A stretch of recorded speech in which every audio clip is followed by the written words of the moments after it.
A very warm welcome back to the Kiev Major. We are into our quarterfinals. 1 done, 3 to go.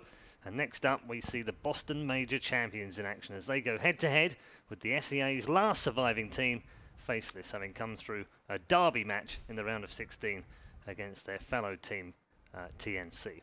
It is going to be a very interesting matchup. We've got 3 members on our panel once more. We've also got Fogged back with us, replacing Melini. I guess you could say we've banned Melini and drafted Fogged. How you doing? Here. Oh, He's right there. hi. That was awkward. I was like, he's talking about I me. thought you'd gone because the seat has emptied. Hi. And actually, you've morphed into the 4th position. Yeah. You're now our position 4. Is that a good thing? This is the cursed. It is the cursed chair. Cursed seat. Yeah. Yeah, you It is- might make it better though. And Conrad has left us, unfortunately. This Do seat's we have a comfortable better today, team composition now, or how does that work? Yeah. This is a You're pretty good gonna team. say We yeah, got 'cause you're Paul in back. there too. You could be you could even be jumping in here too. We got, I'm we in got like 4 position- players right here. We'd let you play Jakiro. Yeah. Now, would you? Yeah. See, I think we're in the wrong order because I probably should be playing a 4 and you should be playing the 1. We can just count this way. Yeah. I think you should be playing the 5. Right, enough nonsense. Let's talk about our 2 teams right now. We're going to start with Faceless, Fog.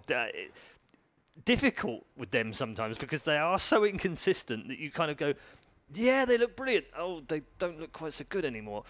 Against TNC was probably the best thing that could have happened to them in around the 16, wasn't it?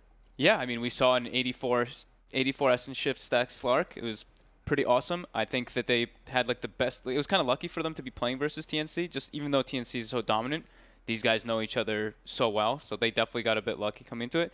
Now, however, I would say the opposite. They're playing versus an extremely strong team like OG, and I feel like it's a super hard matchup for them just because of the way that OG plays, their style. Ben, we've spoken a little bit about team makeup of various teams, having that kind of blend of exuberance and youth and also experience, and this team has all of that. Ideally, yes. Unfortunately, the results at big events have not been particularly good. So I hope that Faceless is well prepared for this. They were very prepared versus TNC, but OG is a much tougher matchup. I do like how like the first bans for this event is actually different for every team.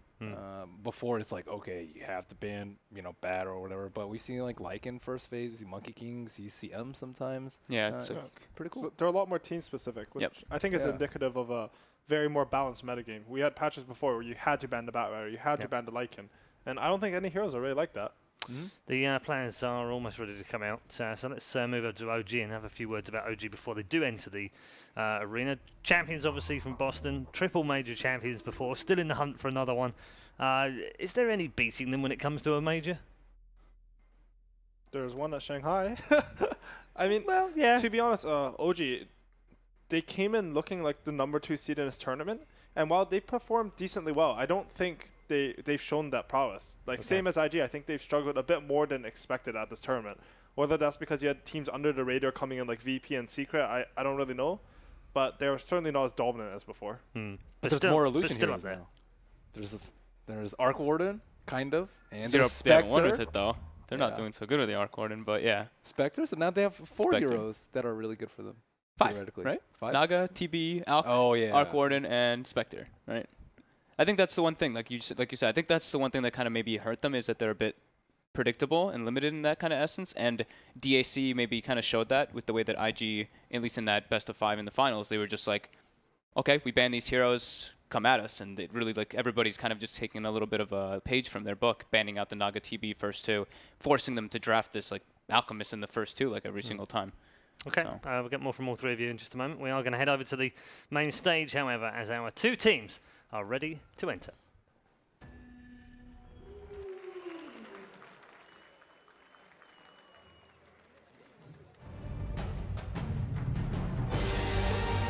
Third place at Dota Pit and top 8 at DAC.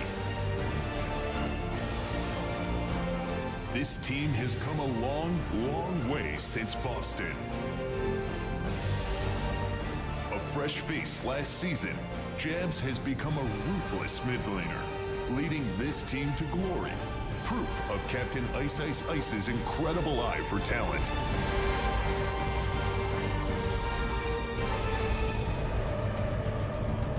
They are the winners of the SEA regional qualifiers for the 2nd major in a row.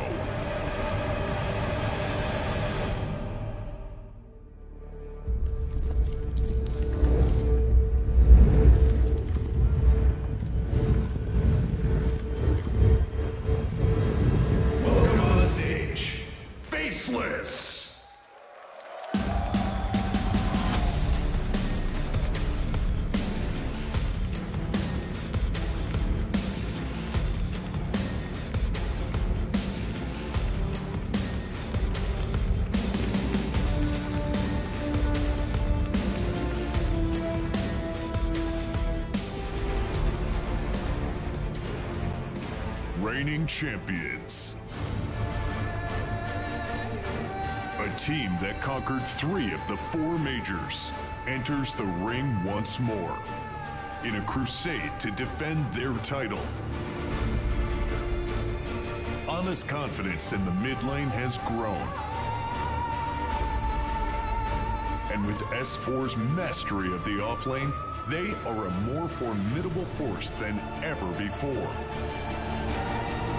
The masters of the majors. It's time for the champions. Welcome on stage, OG!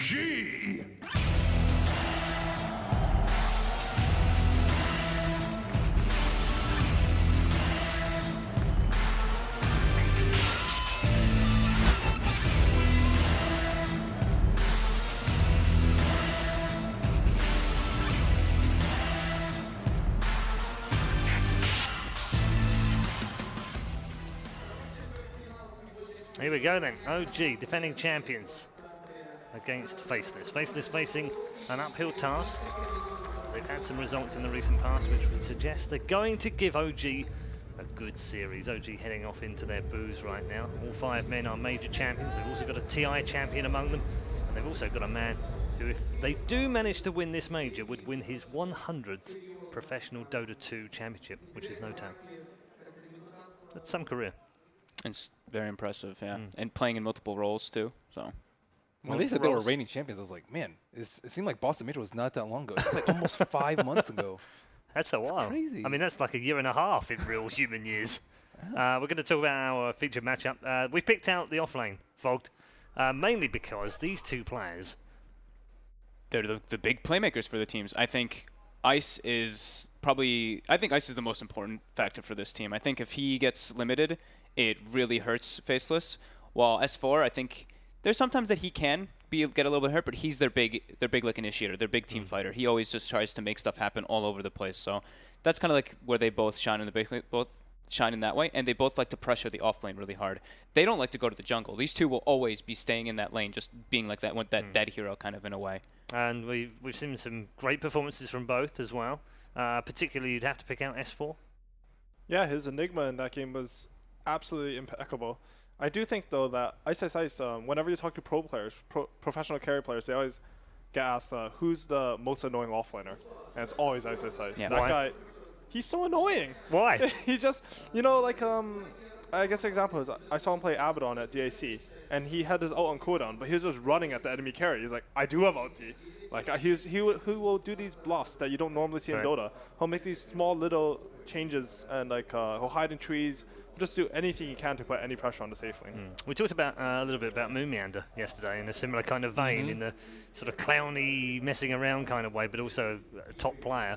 Ice has a lot more experience. I was going to say, and added to that experience means he's very dangerous as a player to go up against. He's also played multiple roles, and he just been playing Dota forever. Dota 1, early Dota 2, whereas Moon, he had that stint in Han, and he's been offlaner for most of the time, I would say. But yeah, Ice has played it all. He knows how to pressure a carry because he was a carry player himself. He played carry just last year at TI, which was not that long ago.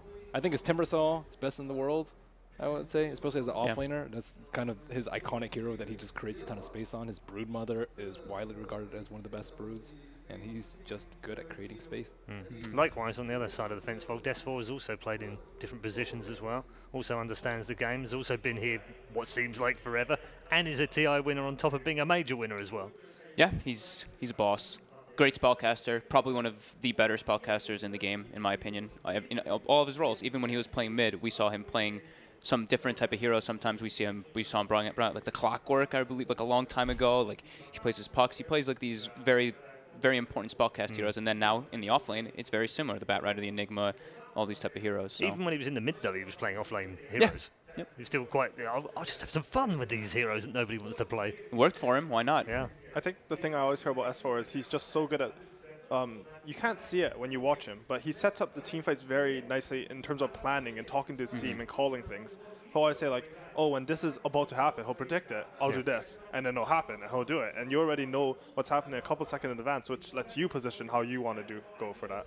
Yeah. He's just very good at that. Yeah, I mean, there was an example with the Enigma yesterday, early in the game, maybe it was the day before, I can't remember, but it was incredible. We didn't even see him on screen that we were watching, and he can see less than we can see, and his teammates can see even less than that, and somehow he appears out of absolutely nowhere to land that 7-minute black hole. Yeah, and that was the turnaround. That was a classic OG move, and he just... The reason OG can make these moves to collapse on towers is because they have players like that who have the foresight to, get in position, and that fight was looking bad for OG, and then boom, It was. triple black hole, 3 kills tower. Yeah, and he also said in the interview that he doesn't feel under pressure, Ben. That must be nice for him as well. Doesn't feel under pressure to, because he was saying, how do you land such good black holes? And he said, well, I'm not under pressure. I never feel like I have to cast it because someone's shouting, cast the black hole. He can just do it when he feels ready to do it. I think it's also because he had a harder role before where he was the playmaker as the mid and the captain for the team. Right. Like in this team, he's not the captain or the in-game leader, or so we presume, because Fly does most of the drafting and probably most of the calling. But yeah, he can just play the game instead of telling his team what to do, although he probably does somewhat, as nowhere near the extent of his prior teams. Yeah. I think that's the beauty of having No Tail and Fly on the team. Like, these two just alleviate a lot of pressure off of you. They're just like these rocks in a way and just let you play your game. Like, I think that's also what makes Ana shine. I think that's what makes all of them shine. Although- Play better. But having that experience, though, in the booth as a former drafter and a captain, that's got to help as well, isn't it? Yeah, I was going to add on to Fog's point. His teammates, S4 has been shining because Fly and No-Tail enable him that way, but I think No-Tail really came into his own. He was really good when Miracle was still on the team, but I think he's gotten even better since then, since S4 joined. I would like to attribute at least a lot of that to S4. Definitely a team player, and we've known that for many years. His time with Alliance and obviously with Secret as well. And they are awaiting the first draft of the day. So we'll turn our attention to that draft. Ben, the assumption is that this could be a fun game in the draft game. Yes. I'm actually looking at OG's wins. Alk, Spectre. Yep. Alk, Naga, Terrorblade, Naga. Those are all their wins. All in the their tournament. wins. It's crazy how, you used to be able to ban out Alchemist and Terrorblade, or Alchemist and Naga, I would say, in the last patch, but now it's that they have more heroes that they can win with. The other flip of this, Ben, is don't pick Arcwidden and you win. Pick who? Don't pick Arcwarden and you win. Because they've only lost matches with Arcwarden in here at the Major. I suppose, but you can lose with any hero. True, I think but they've lost with one. They lost all the carry Abaddon as well. They also did say that, in the interview, in S4 did say they even didn't feel like the Arc Warden was the problem. He was like, yep, the Arc Warden was not the problem. Like, instantly, no hesitation. He tweeted too. He's like, No Tail 2, we're going to make Arc Warden work or something like Yeah. that. But in Fly's, Why is the insistence with that, though? the hero is pretty good. It depends on what I think. Sometimes it was drafted against Terrorblade, which was pretty good, but I'm not particularly sure. I remember in Fly's interview, he said that people think of us as an illusion-based team, but we aren't like that. Do you guys agree or disagree with that sentiment? I don't know if they're just an illusion-based team. I think that they're just they like to play. They're very comfortable at taking the game into the super late stages. I think their decision-making is super concrete. So I think for me, that's their big thing, is they don't mind if the game goes 50 minutes, 60 minutes. They usually tend to have the team fight and the late game. Which kind of brings me into my next point, which brings me some fear for Faceless, because Faceless, as far as I've seen, they don't really pick these heavy team fighters too often. As far as I've seen, they pick they have either a Warlock or they have Ice on a Mag or something like that. But taking a look at TNC's bans, they were taking out the Warlock and the Mag first too. And if you look at OG's side, they tend to pick pretty heavy dominant team fight. I feel like that's going to be really hard for Faceless to kind of adjust in that if they don't get that, because in this meta right now, if you can't team fight at one point, it's really difficult for you to really win.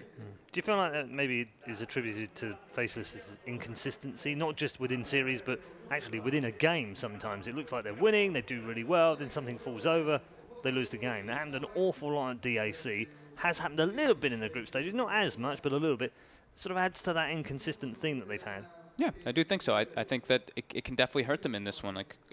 I think that OG really likes to pick that, and I think they're really going to target Ice in this, because Ice is their big fighter, and he doesn't really tend to get his team fighters in this one. He gets his bat in a few times, but other than that, yeah, they really don't get the other type of team fighters. So I'm really concerned for them in that factor. They seem borderline stubborn with this Arc Warden. Do you expect it to come out again? Yeah, I don't see why not, to be honest. I think if a team's picking this hero, if a team this good is picking this hero so much, they must know something.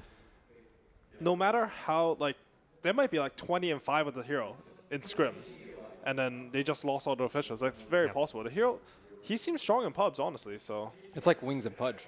yeah, They lost a lot with it in officials. but apparently in scrims they're very good with it from what we've seen. I want to see if maybe we take a little bit of adjustment with the Arc Warden. I've been seeing like a few times actually like an Arc Warden and a Keeper of the Light. I saw this combination in a few of like, I mean, sure, it's like public games and everything, but I think this could be like something that they do because OG does, they used to like their Coddle a good amount. So I think we could see something like that. I really like the way that that type of combination works. I kind of was talking to Noto a little bit yesterday too, so I think maybe we could see something along those lines. Some sneaky inside info. I mean, maybe. I will say that OG as a team, they are a team that needs to open up the map, and like they generally collapse on tier 1. It's usually mid or the enemy safe lane. They'll open the map up, and then they'll use these like sort of illusion heroes or summon heroes to get pressure on the map to get pick-offs. And in theory, Arc Warden should be good at that. He's pretty decent at like level 7 or 8. He can come down, collapse on tower. He'll do good tower damage. He's strong in his early fights, and then he'll transition into this hero that can push out the lanes safely and get these pick-offs. So I'm actually not sure why the hero's not working for them right now. Yeah, it fits like everything. Like even the high ground defense, right? Like they kind of play it as like this acting like far. If they get to that point, he can be like an extremely dominant thing. And with the spark rates for vision, it really helps. Like if they do go for that split push, not so much of like an illusion hero. I mean, the clone does, but that kind of acts as like pseudo illusions for scouting in a way. I guess you could say with the spark rates. I guess one thing is Terrorblade, like the other heroes they play, are either really good at absorbing the pressure that comes into their lane. Like Naga and Alchemist, you won't generally lose your tower. You can sort of spam illusion, spam acid spray, defend that. Or Terrorblade, you can like just push the enemy tower. Whereas Arc Warden, you know, if they come to your lane, you might have to leave it, and you don't have that ability to slow the enemy down or push their tower first. Maybe that's like the one weakness of it with OG. Okay, draft is almost upon us. The most picked hero for OG at the Kiev Major. 3 ahead of any other hero that they've picked is Monkey King, Ben. They've had it 7 times in their lineup. Do you feel like that might be a contested hero between these two? Not particularly. I think their win rate is not very good with it. They won 3 of the 7 games with it. Yep. And Faceless aren't particularly good with the hero either. But they are going to ban it. Yeah, Faceless bans out the Monkey King. Yep. So that leaves OG, that's already going to leave multiple options for OG to go for because everybody else has been banning the Naga Terrorblade. And now like all of the heroes are out. All of the heroes are left in the open for OG. And they ban out the Timbersaw, which is in particular good versus those illusion heroes, the Nagas, the Terrorblades. Yeah, as we said, the bans in this meta are usually team bans, team-focused ban, and when you play against Ice, you're going to want to ban out the Timbersaw. Don't you need to ban out Magnus, though? I think Magnus is a hero that they might want to play against in a game like this. It's the game 1, you know, they might want to see, hey, if we can beat one of their best heroes, we can pick one of their best heroes and get a plan to beat it. And if you can beat it, you'll usually win out the best of 3. So it's not a terrible risk there. I would like to just say, I like that Faceless has banned out the Treant Protector. OG are one of the teams I think play the hero really well. They don't get Midas. I think they got Solar Crest last time they were on it, but they're very good at abusing his pick-off and his stuns and map vision, as opposed to like the other people getting Midas and trying to like build in some sort of team fighter, which is sort of weird to me. I think it's also like Faceless really likes to win their lanes as far as I've seen. Even like talking with Winter, that's like a big plan of theirs is come out really well in the lanes and then in the mid game, you know, you have a good advantage. So it's hard for you to kind of lose that, even though they do kind of, Winter even says it too. He's like, man, we always throw after we win the laning phase. I don't know what's going on. So I think that could be a little bit of a factor that does that. And, you know, I mean, the turtle factor too, Treant Protector, like with your towers, it's very hard to kind of get like sieging potential. OG does ban out the Nyx, so yeah, very heavily focused on ice. I think these are his best 2 heroes in my opinion, next to the Mag. The other day they took, what, CM and Ogre as their first phase, and then it was banned out later by TNC. So Yeah. we'll go back for the CM first phase. I think a much more contested hero than Magnus, at least in between these 2 teams. If they want Mag, they can always pick it up second pick. Yep. I think OG probably watched the last series, so they're going to pick something here that's at least decent in lane. You have 2 options when you play versus these teams that want to play hyper or aggressive roamers. You're going to have heroes that really don't care if they get shut down in lane, maybe like some Dragon Knight, sort of Shadow Fiend, heroes that can catch up on farm, or you can pick heroes that are really, really strong in lane and just fight their roam. So that Alchemist is one of the first class where even if you shut him down really early, he'll always come back into the game and catch up. There it is, boys. They're back. They're back to doing Alchemist first too, not wanting it to get removed. That's just, yeah, they're just probably their most comfortable hero. They've been running it with some versatility as well, putting it in mid and safe lane. So there's at least that kind of like hidden option that they have. Any chance we see an AA to counter it? Or what else is there to counter Alchemist? Haven't seen a single Yeah. AA all Yep. tournament. AACM combo. Yeah. A just feels like such a lackluster hero to me right now. Like, he is good in certain situations, like say you play against some Doom, I think that was mentioned before in a panel, or an Alchemist, but I don't think you want to pick a hero just to be an OT, and that's really what AA becomes, I feel like. But his talents. Yeah, he has 35 30 HP regen. It's 35 I now? think it's 35 now. Oh my god. Is it 35? I'm checking. I remember right it being, now. I don't I remember think it it's being that 30. Insane. It was 30. It was 25 at first, then it got pushed to 30. I don't know. Maybe it is 35 now, but OG goes for the S4 Batrider staple hero. It's interesting looking at the contested amount of heroes. The total heroes picked and contested. Random have the most of all with 59, but Faceless aren't short of a few contested heroes either. When you look back, they've had 19 heroes banned against them, Ben, that they've never picked, which suggests that there's an awful lot of heroes left in their pool if they need them. Definitely. Just a short introduction. It's 30 on AA. I was wrong. 30? I thought it might have gotten buffed Only last patch 30 too. a second. It's only 30. What he got cold feet reduced cooldown last patch, and I think that was probably the only thing. I don't remember which That other was ones, Ice but- Vortex reduced cooldown. I mean, if it's 35, he'd be first picked. But since it's only 30, he's not picked or banned at all. That's how Dota works. I like the Slark grab, very good versus the Batrider, and it also matches well versus the Alchemist going into like later stages of the game. Benefits enormously from Crystal Maiden Aura. You can even probably skip one of those small items, like maybe skip the raindrop, go just have the Aquila instead. One of their most picked during the Kiev Major alongside Crystal Maiden, which is their most picked. I don't know if I've ever seen this, like OG picking an Alchemist plus their offlaner. Because First usually, two? yeah, usually it means that if you show your offlaner, they're going to counter it with a carry, and then your supports can roam onto the Alchemist. So, you know, we might actually see a support battle right here. It's sort of unlikely, but it's a real possibility this game, because I wouldn't, like, when I pick Alchemist, I want my side lanes to win. Because then the Alchemist, you know, he's not bad 1v1. He's bad when he gets ganked and pressured, his jungle gets invaded. It also gives Faceless like a that. chance to ban out 4 supports. They've already banned 2. And they potentially could throw another 2 in there if they wanted to. Yeah, it's not a bad route to go, especially when you have one of the strongest ones in CM. I think Yeah, there it something is. that CM specifically does is she opens up your support pool with more heroes. You can pick pretty much almost any tanky support with CM and you'll have a good support combo. Which is, OG's is narrowing somewhat. I like this Disruptor ban. They're trying to give Black just a good game. I mean, Disruptor versus Slark is one of the harder matchups, and I mean, it's a really good Aghanims hero as well with an Alchemist. Gives him more that's a good catch. point.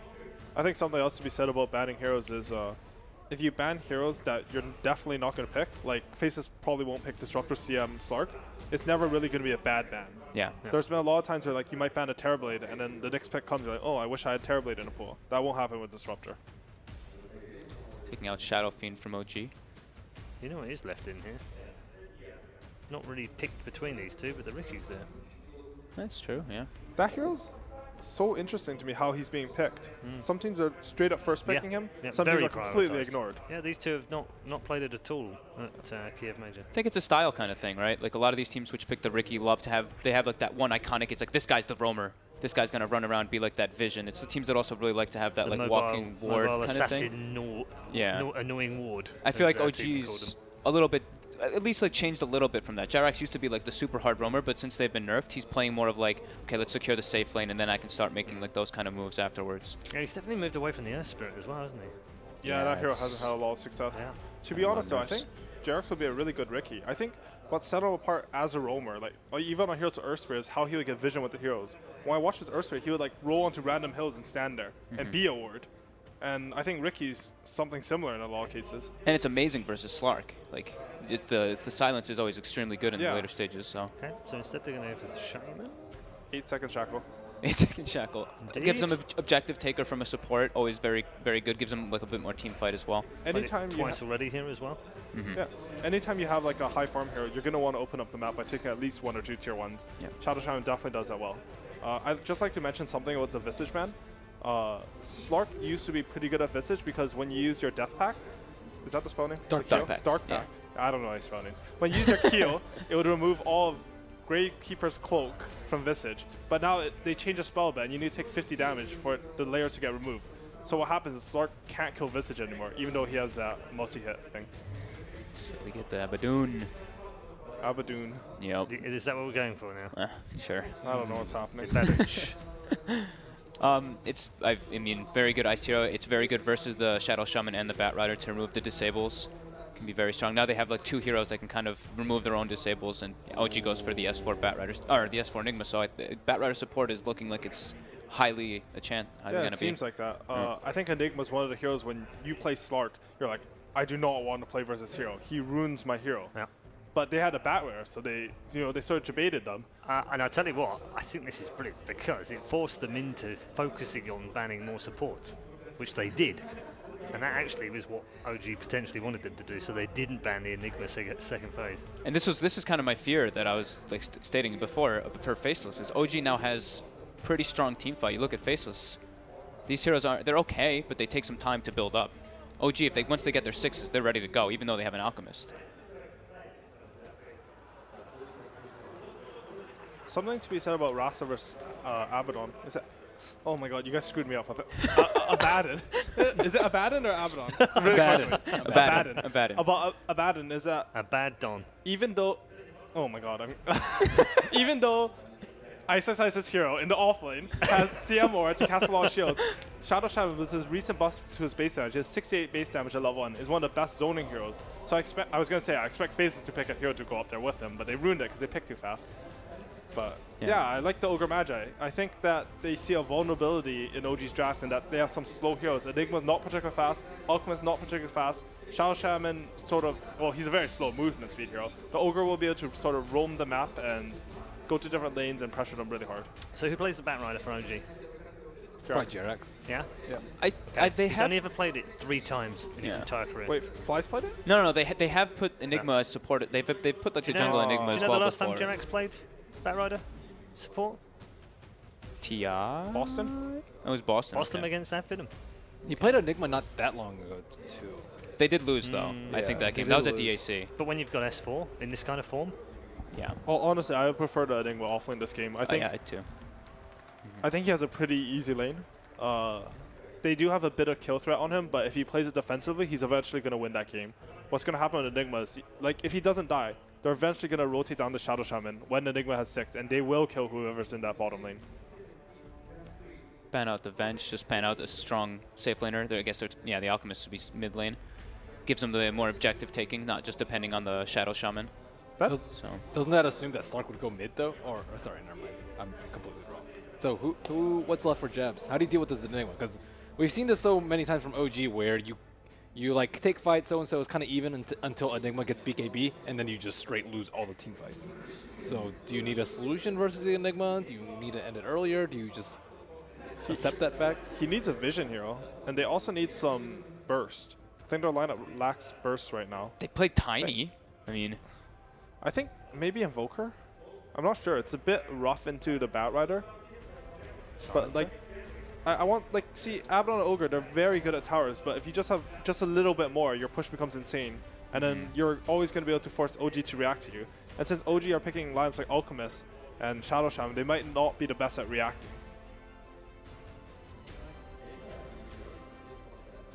What other options are there?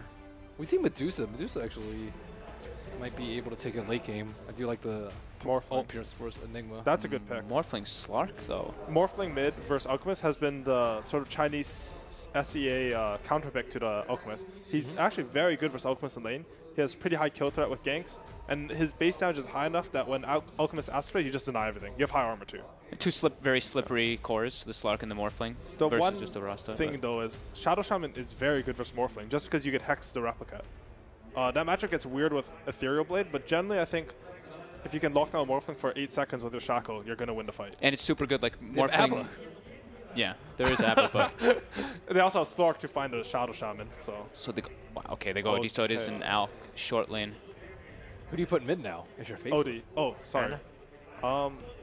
Well, you're kind of locked in your Morphling mid already, I feel. Yeah, I think you That's have. hard. I think it's not too bad with Ogre Magi. Okay, Morphling that's a good point. Morphling is underrated as a mid hero. He's very high base damage, attacks very quickly, and he's very good in these like small clashes where his low HP pool doesn't become a factor. I'm still, I think, look, just like I was saying before, I'm very scared for Faces because I don't really see when they can really take fights. I think they have to just like split it up and get super farmed. They have to come out of the laning phase very far ahead because OG, they're 5-man. They're even like their 40 heroes without the Alchemist is very scary and very intimidating. I think the lack of an AoE disable on Faceless is really hindering them at this point. Look at the team fight on OG. Yeah. It's just, it looks a bit rough. Let's get some predictions. We'll start with Ben, as soon as you're in the cursed chair of number 4. I'll go with Faceless. I think they got baited by the Batrider pick, and now their team fight is just weak. They have no solution versus Enigma, and S4 is going to get those black holes. Did you mean you would go with OG then? Oh, yeah, sorry. I'll go with OG. Yeah, sorry. Sorry, producers. They're going to start picking them for you. You know that, right? I'm yeah 100% with OG. I really love their team fight. The only thing is maybe like the Batrider could suffer a bit, but yeah, I don't see when Faceless can take fights unless they come out super far ahead in the lanes. Okay. I'll also take OG. I think that with a lineup like Faceless, what you're planning to do is you're trying to cut the ways with Slark, you're trying to cut the ways with Morphling, start the game, so reach that E-Blade and play that way. But I think OG have sort of predicted how Faceless want to play, and they've drafted tools like Shadow Shaman to play against that. They'll be able to break the high ground, break the towers. Okay. Thank you to all 3 of our panel members. They have gone for a clean sweep. It is OG that they've picked this time round. And are OG the favourites to retain their crown? Or not? They're about to find out as we head into Game 1 with our commentary team in the Palace of Arts.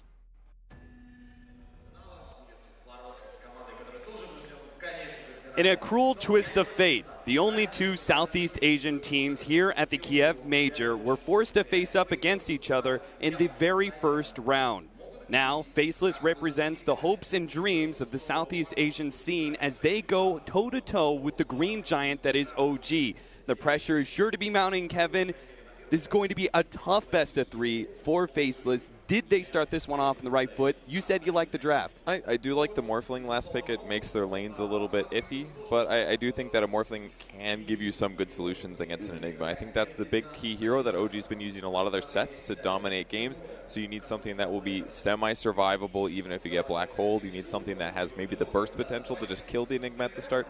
Maybe Morphling can do that. What about playstyle-wise? I mean, as a whole, do you think Faceless are able to really match up against OG? Say we push this late game, right? We've got an Alchemist and an OD on one side. We've got a Slark and Morphling on the other side. Do you think Faceless has what it takes to be able to beat out OG, who are probably one of the more prominent team fighters and notorious for strong late game presence? It's going to be pretty tough for sure, but things like Bloodlust can definitely make up a lot of that ground, and I do think the Abaddon pick was really solid. There's a lot of disables on OG. Abaddon offsets that. And like you mentioned during the draft, the Morphling can also replicate Alchemist with his Radiance. So I think there's definitely some tools that they have to maybe deal with this, but not 100% if they're gonna be able to match it. I think one other point of vulnerability for OG is that it looks like it's gonna be a jungling Enigma, and it's actually S4 playing it, so that means support Batrider. Support Batrider. So Jarex has already picked up the boots first on this bat, so I'm not sure exactly what his plan is going to be. We've seen a number of support Batriders in the past.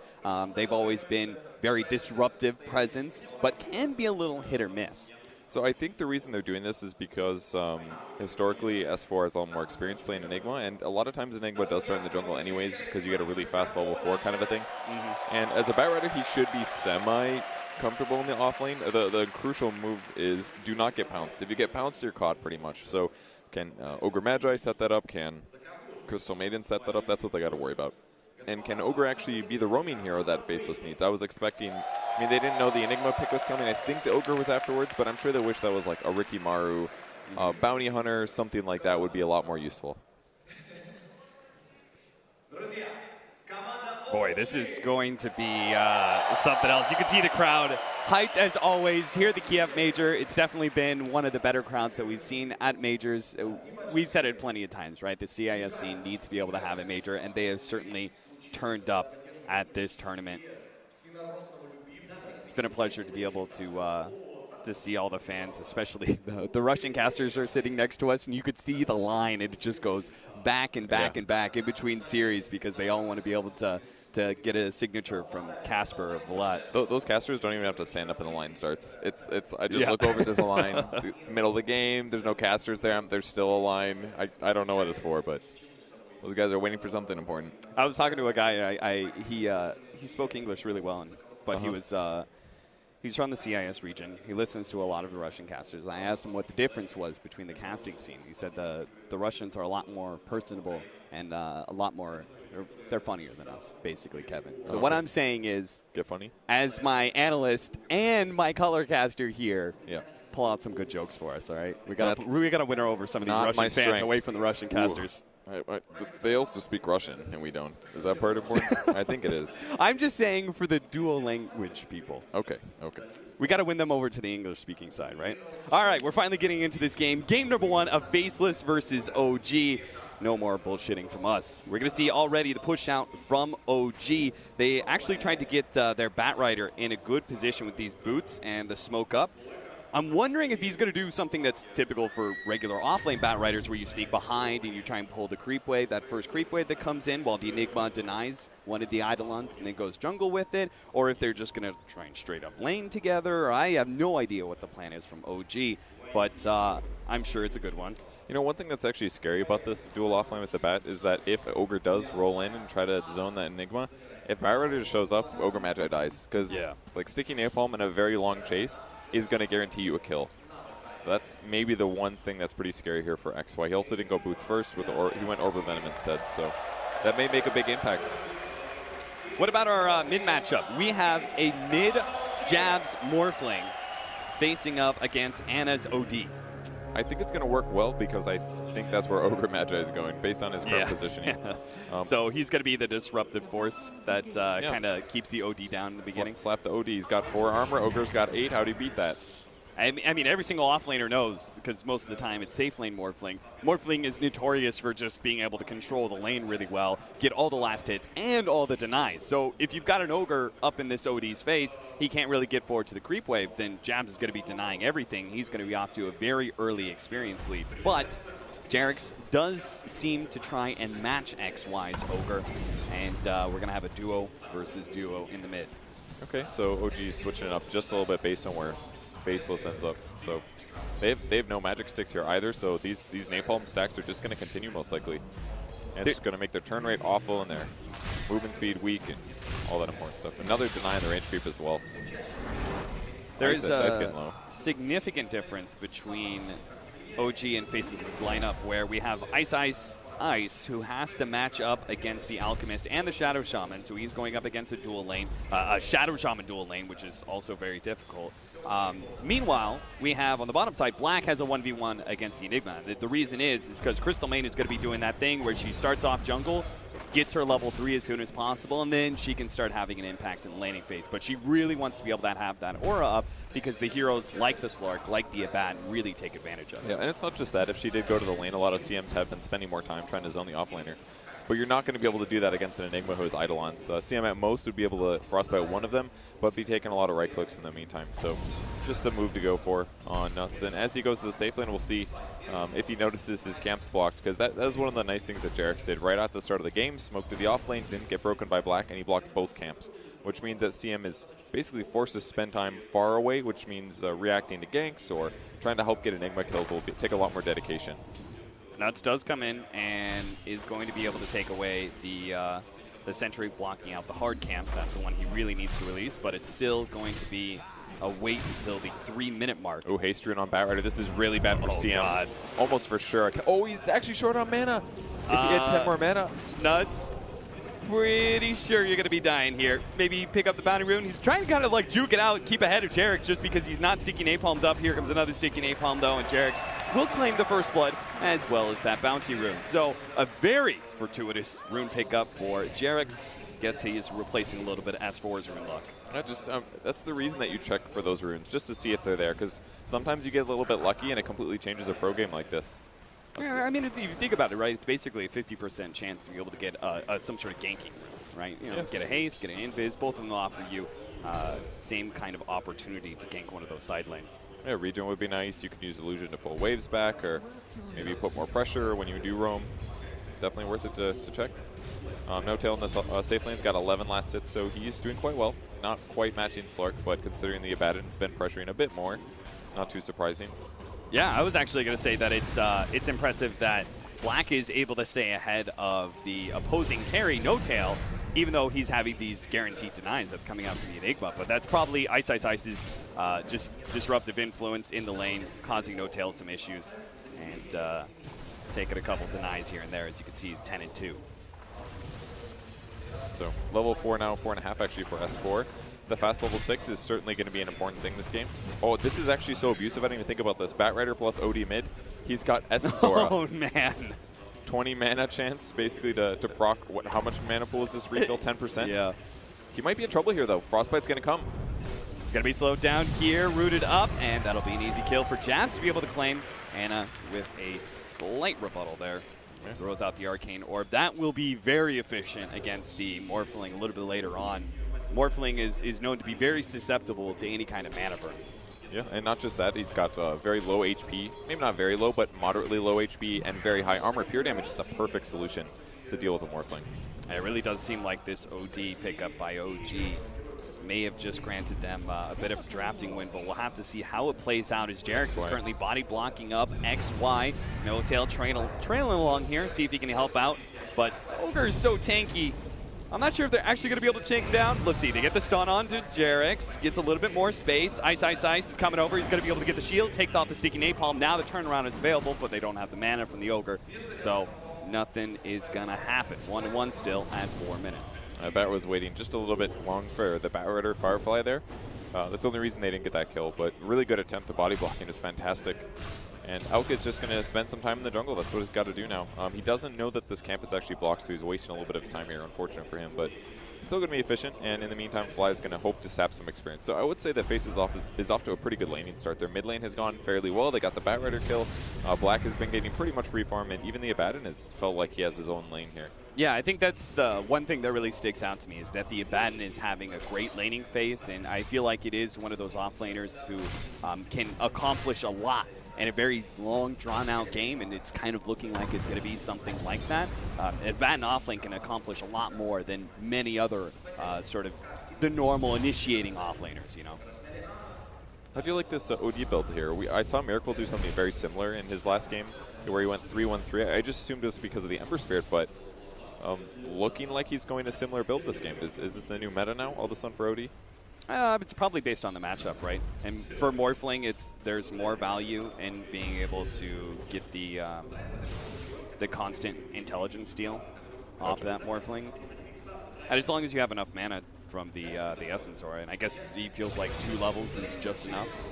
Yeah, it's definitely possible. I don't know. Every single time I play OG and I max out Essence Aura, it doesn't proc for me, so.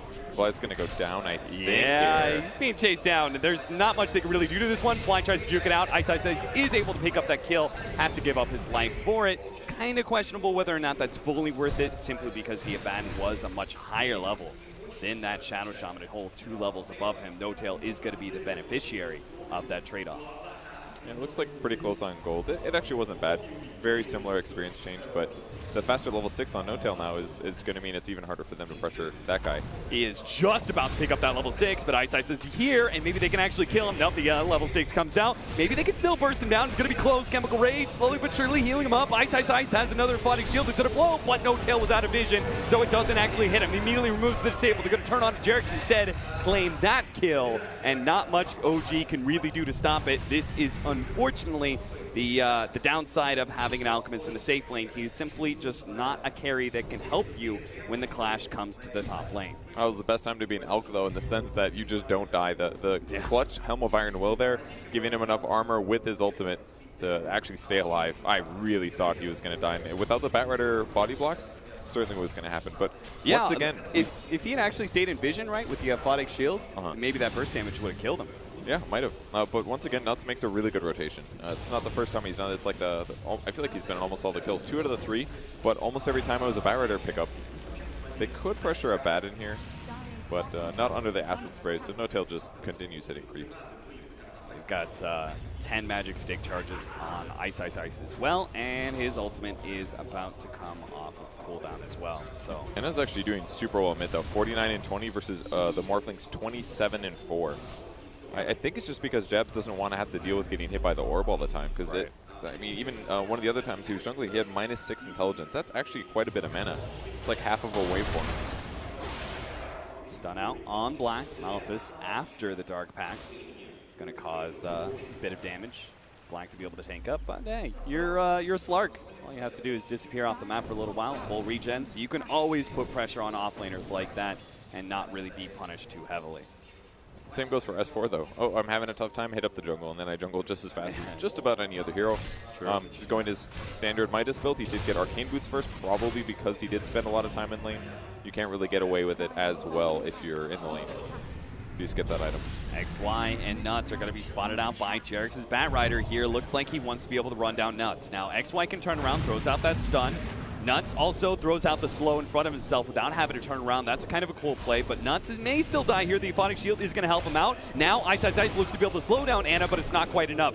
The rune is going to be enough to be able to finish off the Crystal Maiden, but now Ana is in way too deep, and Black's going to be able to clean up the kill. So nice play. Black having that TP rotation. Ends up getting a core kill traded off for the support Crystal Maiden. Yeah, definitely not worth it for Ana there. He got a little too overconfident. It seemed like the easiest kill ever. You know, Shrine wasn't up. The CM just needed one more hit, but then the shield came out, and he just really thought that he could get away with that. Maybe the ward making him a bit overconfident, noticing no heroes, but by coming from the left, Ice just bought that extra time, and Ana fully committed. And S4 immediately pushed out bottom lane, but the thing is, it's a Slark. It's a fast-moving hero, and they're still going to be able to catch S4 here. He does have a TP scroll, but he's just not going to be able to have the time to use it.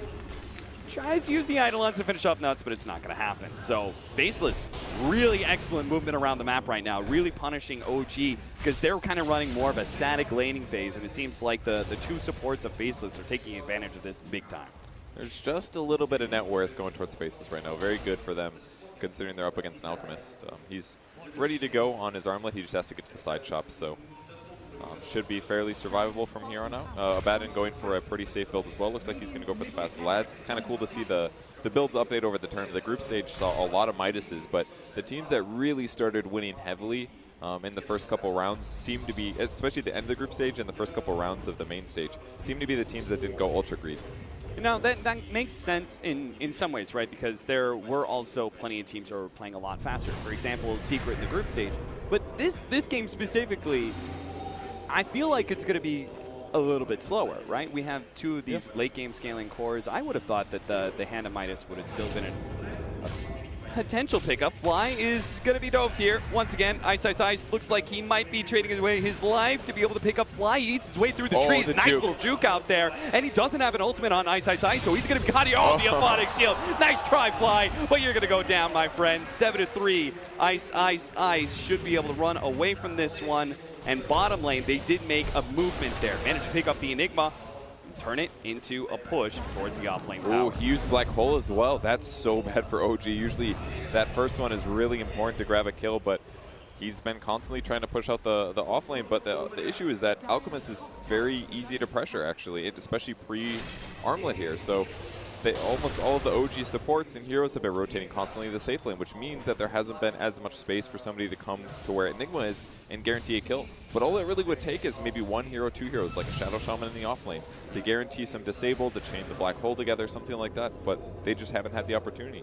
And it's actually going a Hand of Midas as well. So if you look at Hand of Midas on Enigma, OD, and you have an Alchemist on your team, like, you're banking pretty hard that you're not going to be run over by Faceless by 20-25 minutes.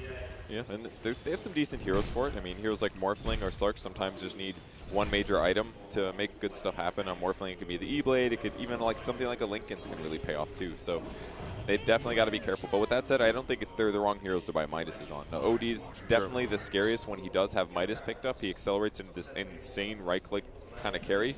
Enigma gets away with it so well once he gets to like level 15. So if they can just stabilize their game for like 10, 15, 20 minutes, I do think that'll pay off in the end. So that kind of leaves Faceless, like, their objective should be, you know, forcing fights and taking some of these towers, right? In the next like 5-10 minutes, we should see a lot of attempted fights from them. I'm kind of curious to see how well the Morphling really interacts, because Slark should be able to come online. He's a decent fighter, better at pickoffs than team fighting, but it's the Morphling who's kind of questionable to me and how effective he's going to be in these 15 to 20 minute skirmishes. Yeah, we'll see how it works out. I think he is buying a Dragonlance this game, so he's probably going to be the person expected to hit buildings. So maybe he'll go a little bit more defensive in items, less E-Blade focus. Yeah. Or maybe just fully right-click focus. It's a really good way to deal with the OD. It's a hero that kind of has to cast, or usually buys like utility-ish items, doesn't buy that much personal survivability, and oftentimes needs to get a BKB. So if you just do a lot of physical damage, OD's kind of countered in a lot of cases.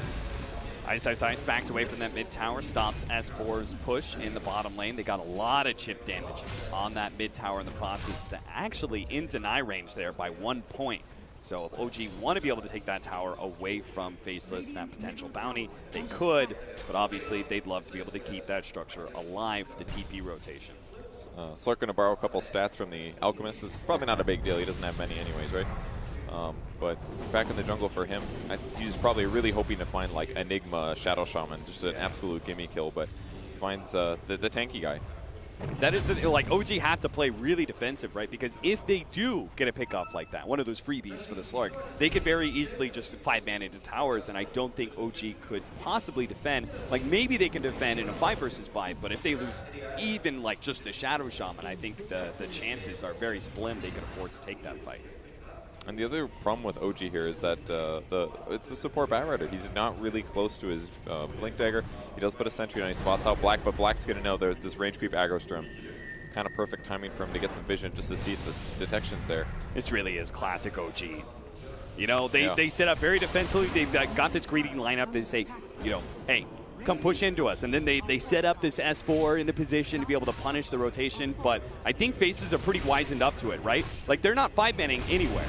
Ice is kind of poking at the mid lane. He just took that tower. They're not really fully committing to that top lane, especially whenever the Enigma is off map. I really like the way that Faceless is playing this one. They're not stumbling into OG like plenty of teams have made the mistake in the past.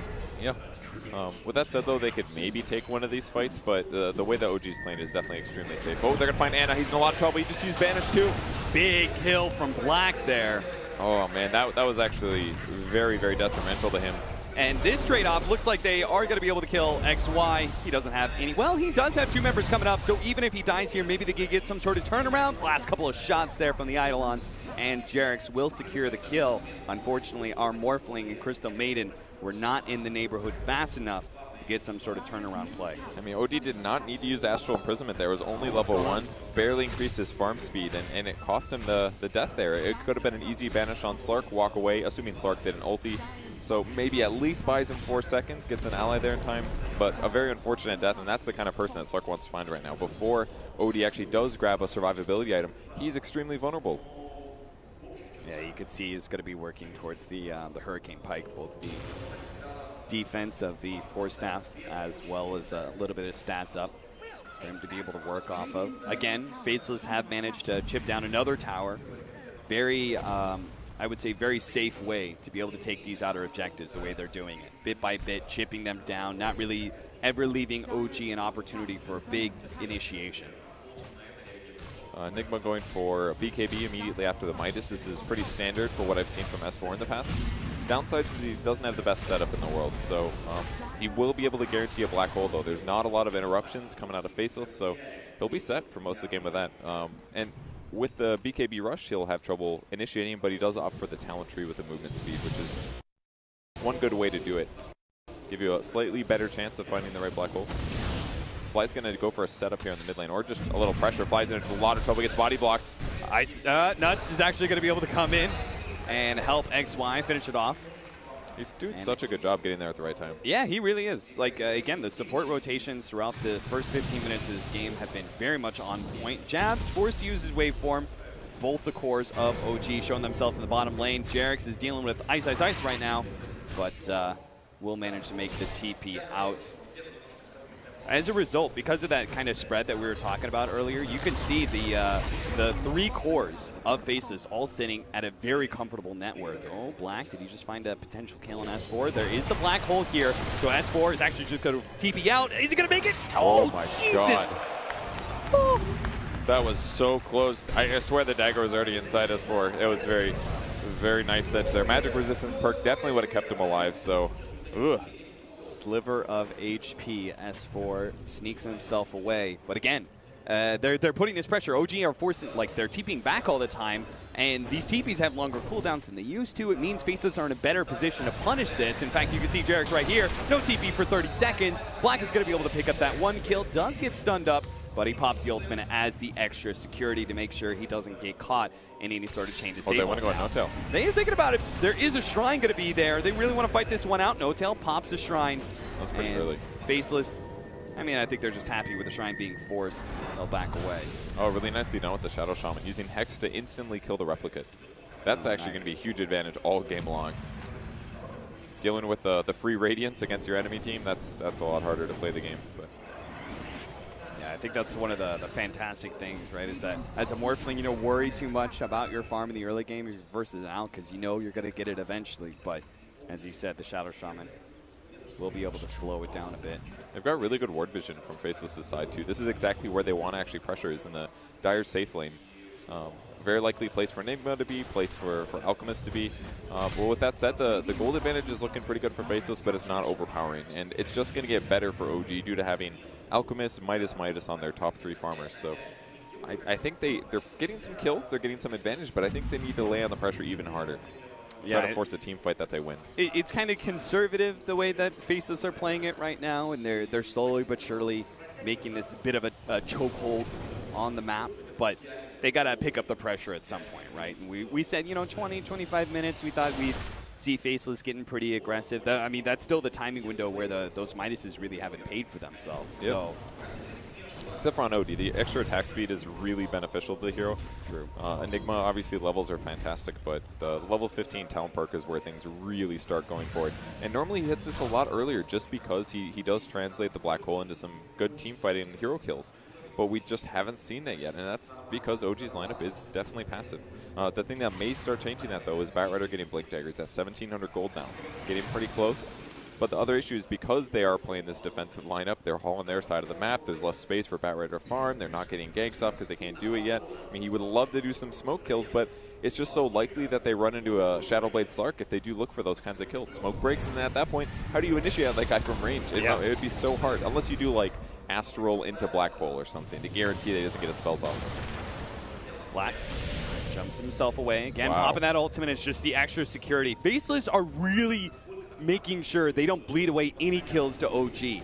And it does seem like that's the way that OG make these very greedy lineups work for them. Is they play pretty defensive, they play pretty split pushy, and then you push into them, they find a team fight or even just a couple of pickoffs. And all of a sudden, that greedy lineup ends up working for them. So Faceless really making sure they don't give that one up. Nice kill on the Batrider up there at the top lane. XY actually canceled his TP. Uh-oh, Anna, he spotted him. No, not quite. That was really close. Ships in the night. I think the reason Black used his ultimate there was because Dark Pact was already popped, and I think he was very concerned about a potential blink on Jarex. Like, you just have this feeling in the game, like, why would Out go for that stun there? If there's a blink and that stun hits me, even if it only stuns me for half a second, that could lead into a Black Hole combo. That gets me killed, that gives them the advantage and the levels that they need. Jesus, all these TPs going around. Fly, they just laid down a ward there. Fly immediately counters it. Again, we are going to see Black push out, see if he can grab one of the squishy heroes of OG. At the same time, we haven't talked about this. Ice is building into a Radiance. Okay. So he is looking to be that third core. He's going to be, we'll see the Radiance Octarine, as that has a lot of value with some of his abilities on the Abaddon. But basically, we're saying Faceless aren't going to be too concerned about pushing this late game against OG.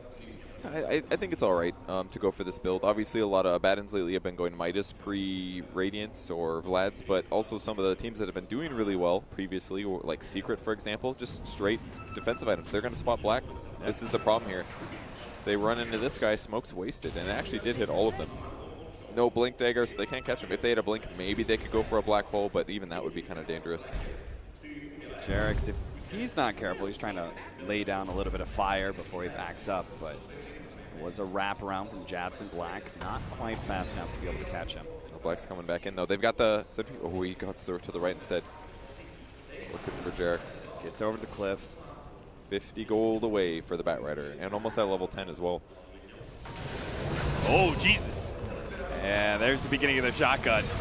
Yeah. Quick elimination on Fly, and maybe with a pickoff like that, are Faceless going to try and do something with this, or are they going to continue to just try and control the map? It looks like that is exactly what they're going to do. I think Faceless just doesn't want to take a 5v5. I think this game looks really obvious for them. They have amazing team fight heroes. If we take a big fight, there's a good chance that OG will do what they do with the Enigma, which is win games, just with team fight control. So what they do instead is continue pushing out the map. Part of the reason is getting Radiance to make that even easier. Ice will just constantly sit top. And Slark will look around for kills and smoke breaks, which is going to be very effective against OG's lineup. And they're just occasionally going to get pickoffs with a hero like Morphling. Definitely one of the best things about him as a carry compared to other cores is that all you really need is a little bit of items and an E-Blade, and you can kill supports. Pretty straightforward. Most of them, at least. And so they basically have Slark that can get solo kills, they have Morphling, and they just have great split pushers as well. OG are going to be able to find Ice here. He pops the ultimate, but he knows he's pretty dead.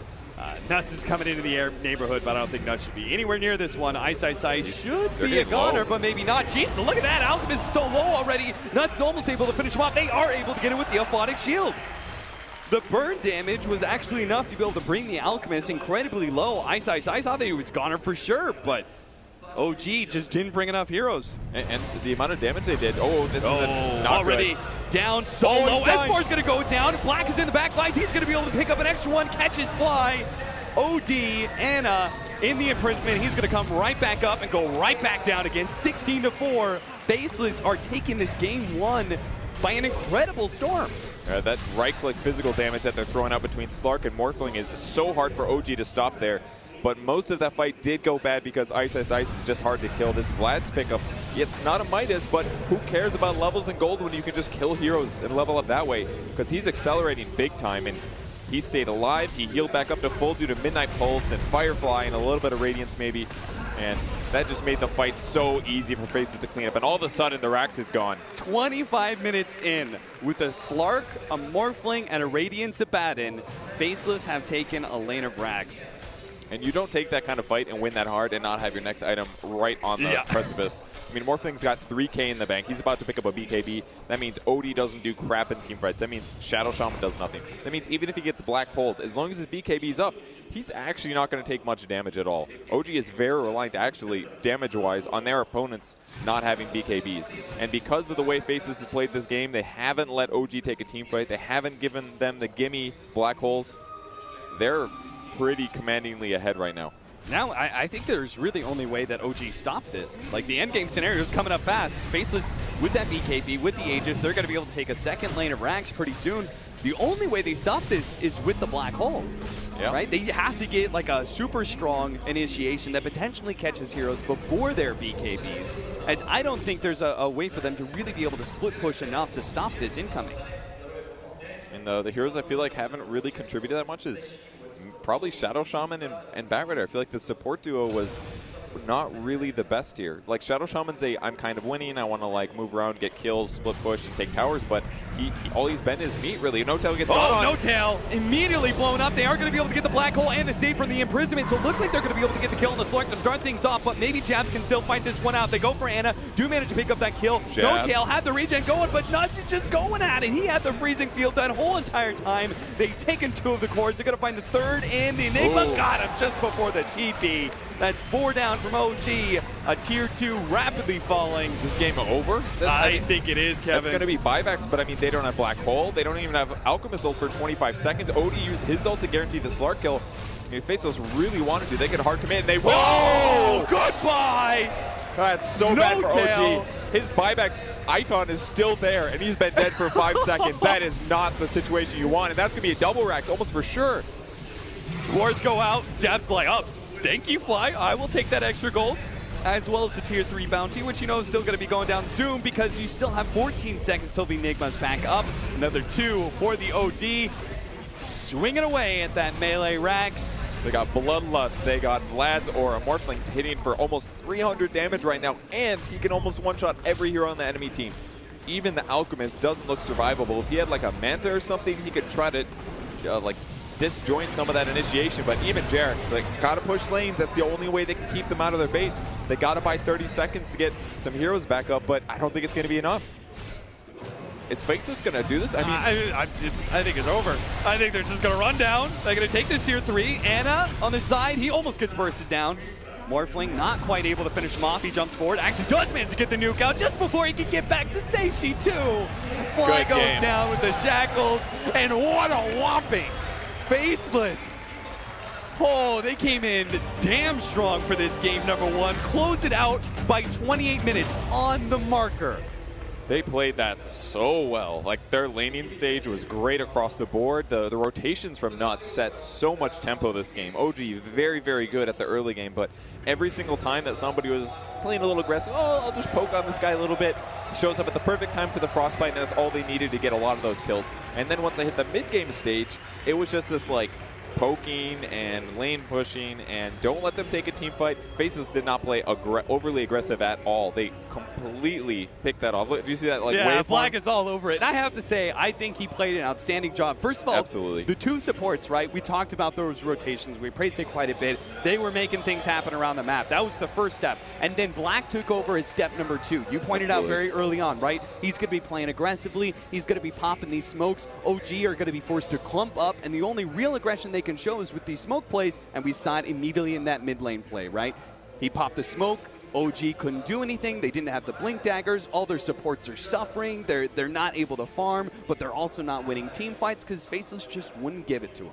And I think it still comes down to what OG drafted as their support combo. I feel like the Batrider pick was your typical, I know I want to grab Batrider, but then the things kind of changed, and you're like, oh, I can make it work. But they just had a lot of trouble making those supports work. It really does look like Faceless have solved some of the problems that many other teams had to deal with OG.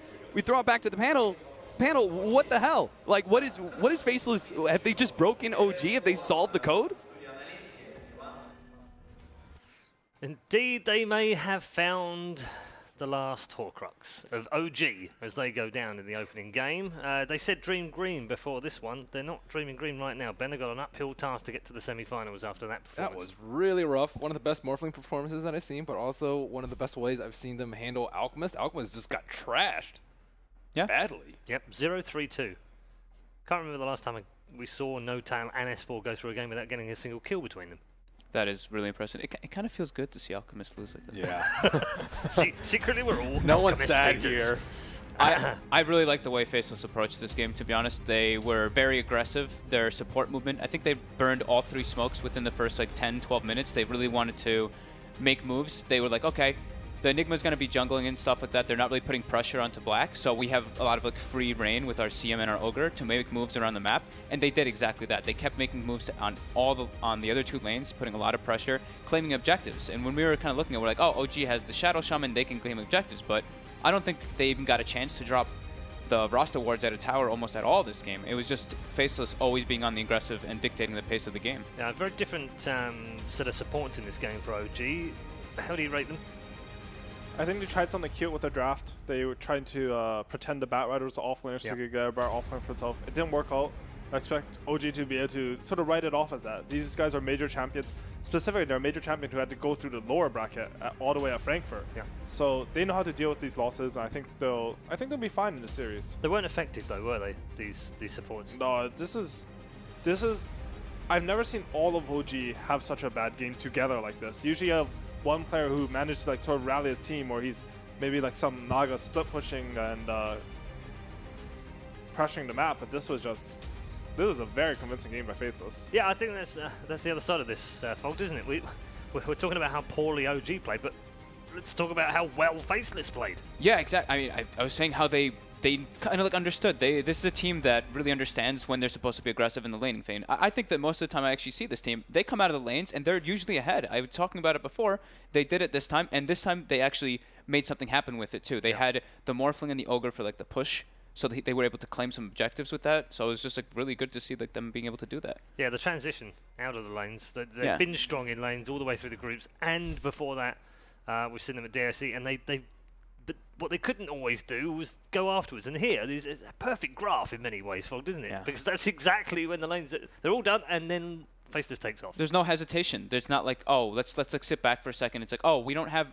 We were talking about how they don't like to draft these like long cooldown ultimate abilities, but I feel like in this game that's kind of what shined for them a bit. Kind of overlooking it, they were like, oh, they have like Black Hole, they have OD ulti, they have Frost Awards. We don't need any ultimates. We can just go time the whole time and put the pressure onto OG, and that's exactly what they did the entire time. And Ben, another great game from Black on the slide. That's 2 games in a row where he's died once in 2 games. Yeah, I really liked his early game TPs and helped out his team. He was able to get the Shadow Blade really early though because of the Crystal Maiden. I think we talk about the aura all the time, but he was able to get online really, really quickly, probably way faster than OG expected. To add to what Ben said, I thought how Faceless constructed Alliance was so cool. Usually when you pick a Crystal Man or even a Drow Ranger, you won't have 4 other heroes use his aura this well. But in this game, I felt like the aura was the difference maker. We see a hero like Offlane, who's traditionally a slow hero. You know, you have to go through that Lincoln to get a mana regen. Instead, Jabs just went for this Dragonlance into Ethereal Blade, and he was so fastable. I think it really caught OG off guard. Once he got that, every single team fight was just smooth.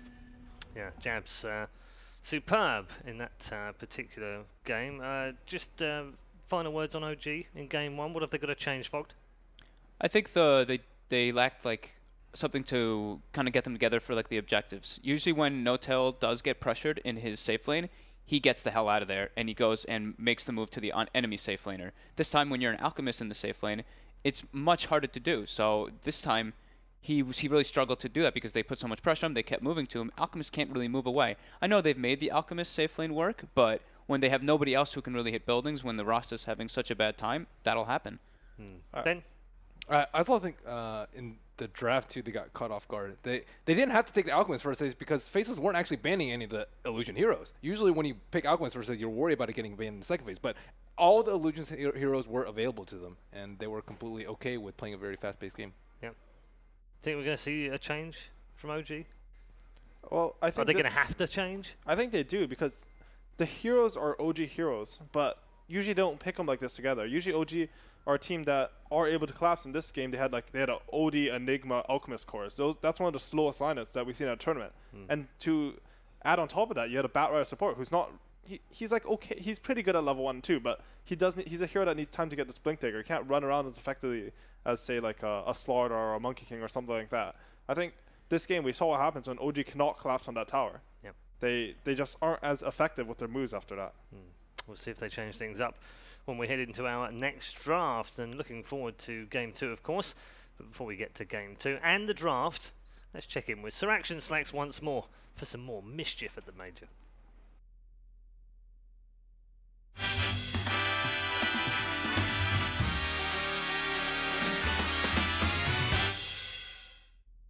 Welcome back to the National Palace of Arts. I am here once again with Tonya. How's it going, Tonya? Oh, it's pretty good. Good, good. Now, art, right? It means a lot of things to a lot of different people, and even though we are video game nerds, it's not lost on us.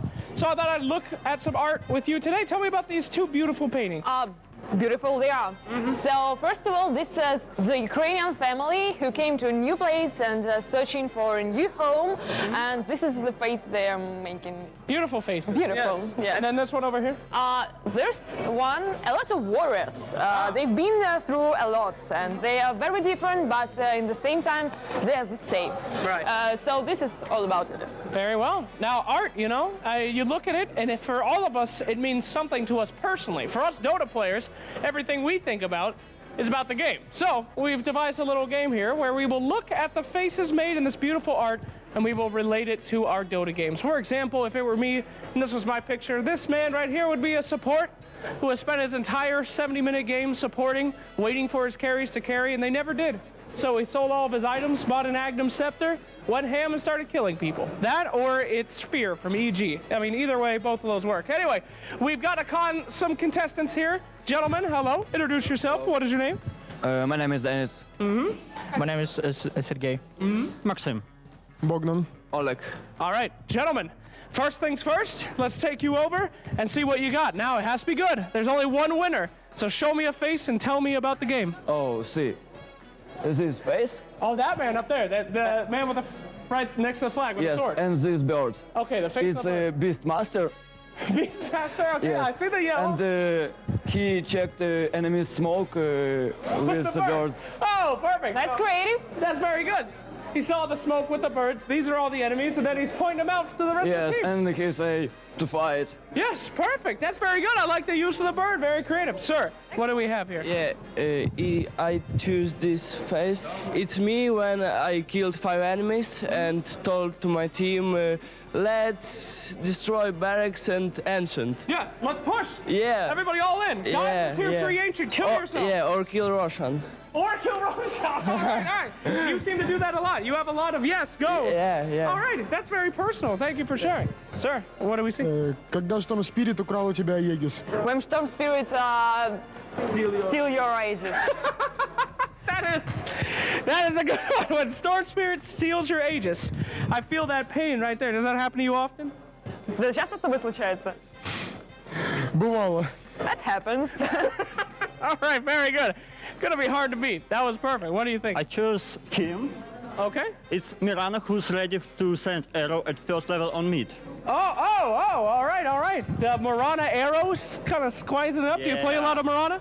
No, I prepare offlane, Bristleback or something else. Oh, okay. So that's the look that Maranas give you right before you murder them. Yeah. Yeah, okay. All right, I can see that. That's very good. Last but not least, Yeah. it's a tough job. You've heard a lot of competition. Yeah. I choose this picture because this. Which one? Who? This Yes. man right here? Yeah, this. Oh, that's a when wise man. Yeah, when the low skill player in the voice chat teach me how to play Dota. So this man constantly telling you how to play even though he doesn't know anything? Yeah. Which one are you then?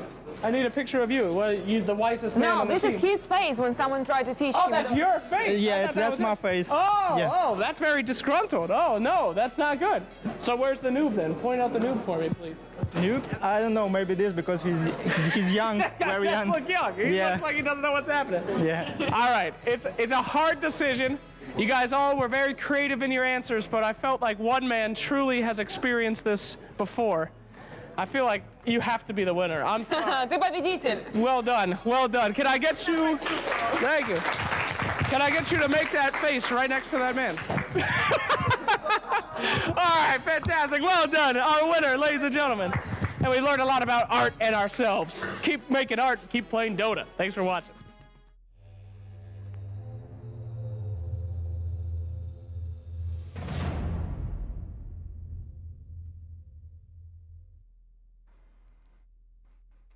Yeah, Sir Art Slacks there, taking in the art of Dota 2 through many of the fans. Very good indeed. We're looking forward to our second draft. OG up against it, as you can see on your screen right now. Faceless leading by a game to nil.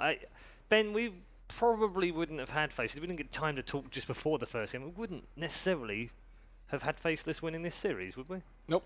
They're riding high, though. They got a little bit lucky in the seeding. I don't think anyone can say differently, but they played very well versus TNC, beat them in a straight-up game. And OG, they have had fairly similar drafts. It's either been like Aokanaga or Arc Warden, I would say, in between the majority of their drafts. And maybe Winter devised the strat to beat them.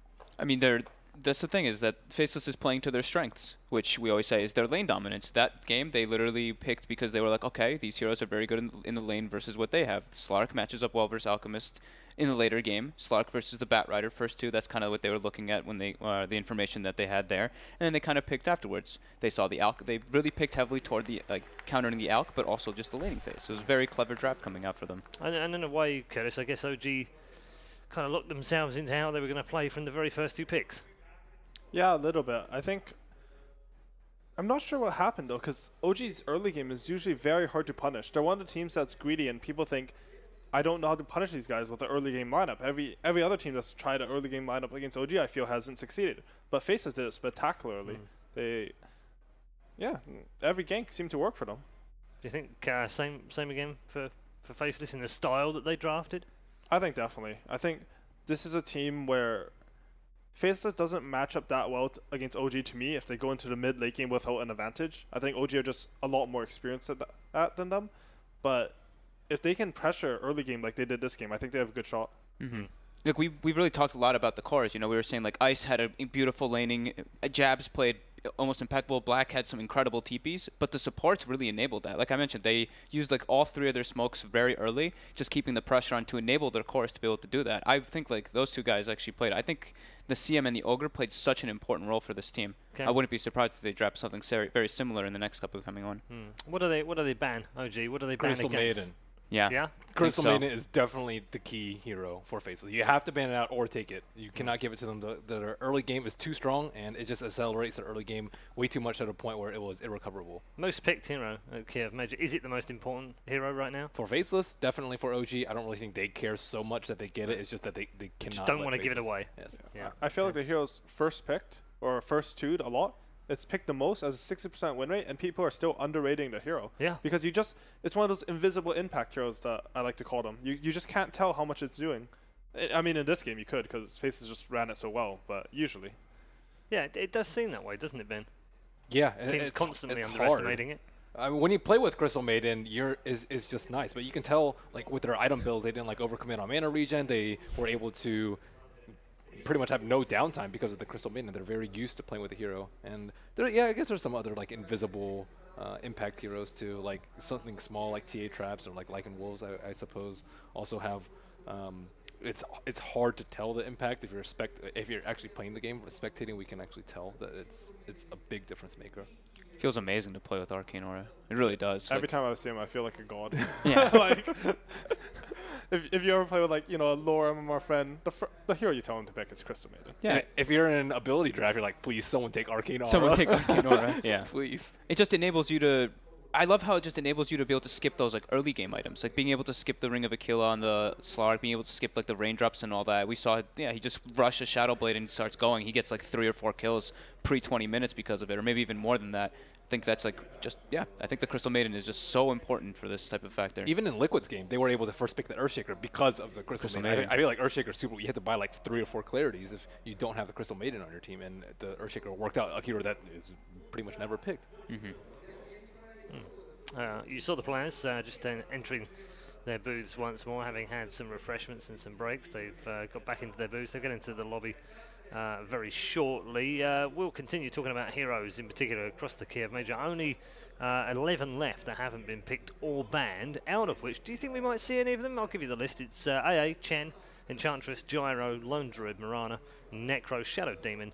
Techie's obviously not in Captain's mode, Underlord, Viper, and Zeus. In this series, I think Gyro is probably the most likely of all 12 of those. What did you pick? And by the end of the tournament? They picked Lone Druid in DSA finals. And they lost. Yeah, I'm not too sure if it's a tilt pick because it's like they're getting 3-0'd and they picked in the last game. But it seemed like it was gonna break out at DAC, didn't it, Lone Druid? As in, like, it become more popular again, but maybe. actually it's had a few nerfs. The nerf to Rabid was... Yeah. I mean, I'm a biggest fan of Lone Druid. I've loved the hero for a lot of years, but... Not playable I'm just sad they ruined the melee Lone Druid as well as the range one. Like, they could have made it so you could still play the melee bear Lone Druid. That one wasn't OP, but, they nerfed the sniper one.